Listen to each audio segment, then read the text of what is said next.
Hello everyone. In this lecture I am going to explain line by line the famous poem, To Sleep by John Keats. But before I start it, if you are new to my channel then please like the video and subscribe the channel.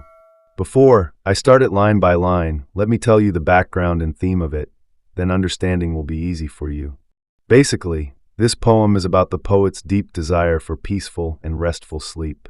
He sees sleep as something gentle, kind, and healing.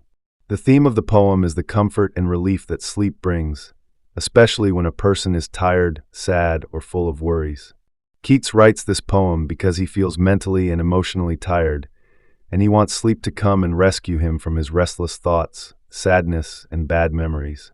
He treats sleep like a loving friend or a soft spirit that can protect him from pain and give him peace. So the poem is both a prayer and a request for sleep to bring silence, forgetfulness, and comfort to his troubled mind. Let's start it line by line. O soft embalmer of the still midnight. John Keats begins by addressing sleep as a soft embalmer, which means something that gently preserves or wraps us in peace. The phrase still midnight refers to the quiet, calm part of the night. So here, Keats is calling sleep a gentle presence that comes during the silence of midnight to comfort and soothe us. In simple words, he is saying that sleep comes at night, quietly and gently, like someone who comforts and protects. You can also say he sees sleep as a kind and peaceful force that wraps the body and mind in calmness, just like someone wrapping a resting body with care. Shutting, with careful fingers and benign. Now, he describes how sleep gently closes our eyes. The phrase careful fingers suggests that sleep is very delicate and gentle, and benign means kind or harmless. He imagines sleep as a kind being who softly shuts our tired eyes with loving care. In easy words, he is saying that sleep acts like a kind friend who gently closes our eyes with gentle hands. Basically, Keats is personifying sleep, giving it human qualities to show how comforting and kind it is, like a nurse or a caretaker watching over us at night. Our gloom-pleased eyes, embowered from the light. Here, Keats says our eyes are gloom-pleased, meaning they are happy to be in darkness. Embowered from the light means hidden away from light, like being under a shady tree or a dark shelter. Simply put, he says that when our eyes are tired, they feel comfort in darkness and want to stay away from the bright light. So he shows how darkness, often feared, becomes a safe and comforting place at night, where our tired eyes can rest peacefully, enshaded in forgetfulness divine. In this line, he continues the idea that sleep brings a kind of holy forgetfulness. Enshaded means covered in shade or darkness, and divine means heavenly or sacred. So, he is saying that sleep covers us in a peaceful state where we forget all our worries and pain. In simpler words, he is saying that sleep gives a sacred kind of forgetfulness, helping us escape from problems. You can think of it like this. Sleep acts like a blanket that not only rests the body but also covers the mind, making us forget everything that troubled us during the day. O soothest sleep, if so it please thee close. Here, the poet directly speaks to sleep again, calling it soothest, which means the most soothing or calming. He is asking sleep, if it is willing, to come and close his eyes. In simple words, Keats is politely asking sleep to visit him and help him rest. He treats sleep like a gentle spirit or god that he respects and hopes will accept his request for peace and rest. In midst of this thine him my willing eyes. Now he refers to his own words as a hymn or song for sleep. He is saying that he wants sleep to come and shut his eyes in the middle of this praise or prayer. Willing eyes means he is ready and happy to sleep. To put it simply, he is saying, while I'm praising you, sleep, you can come and put me to rest, I'm ready.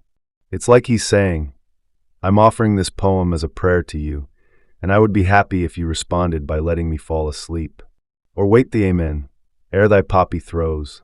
In this line, he gives sleep a choice, either come now or wait until he finishes his prayer with amen. Poppy is a flower known for making people sleepy, so it symbolizes sleep's power. Simply, he is saying to sleep, you can either put me to sleep now or wait until I finish this poem and say amen. This is like finishing a prayer at night. He sees falling asleep as the final blessing after prayer, and the poppy represents that blessing. Around my bed its lulling charities. He describes how the sleep spreads its peaceful and soothing effects around his bed. Lulling charities means gentle, calming gifts. Here, sleep is shown as something generous and healing. In easy terms, he is saying that sleep comes and surrounds him with kindness, helping him rest.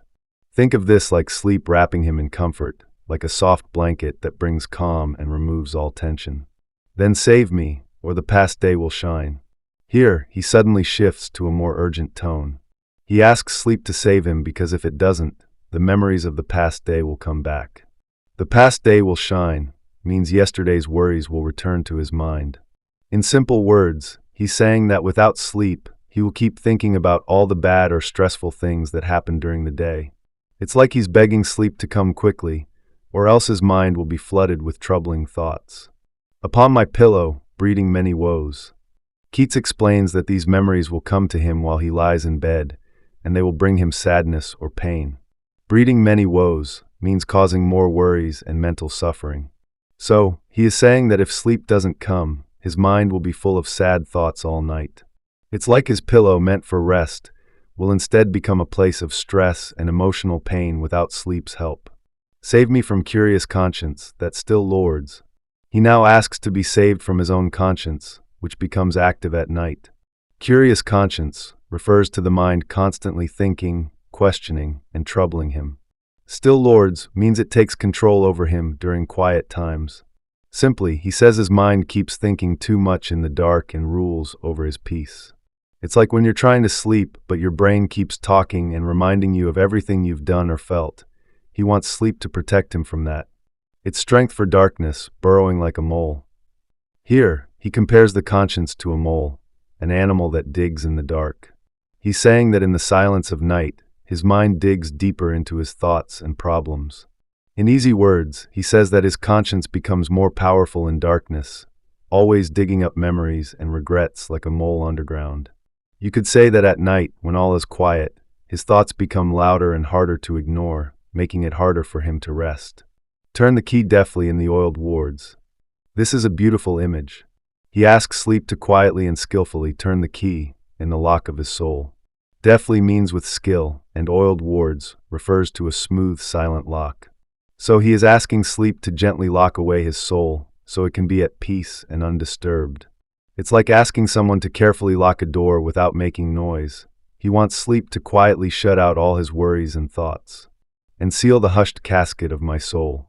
Keats ends the poem by asking sleep to seal his soul like a casket, which means a quiet, closed box. Hushed means silent. So he is asking for complete peace, no noise, no thoughts, no pain. In very simple words, he wants sleep to make his soul completely quiet and protected, like it's resting in a safe place. This last image suggests how deeply he longs for peace, not just rest for his body, but total calmness for his soul. I hope you have enjoyed this poem, but please don't forget like and subscription. Thank you.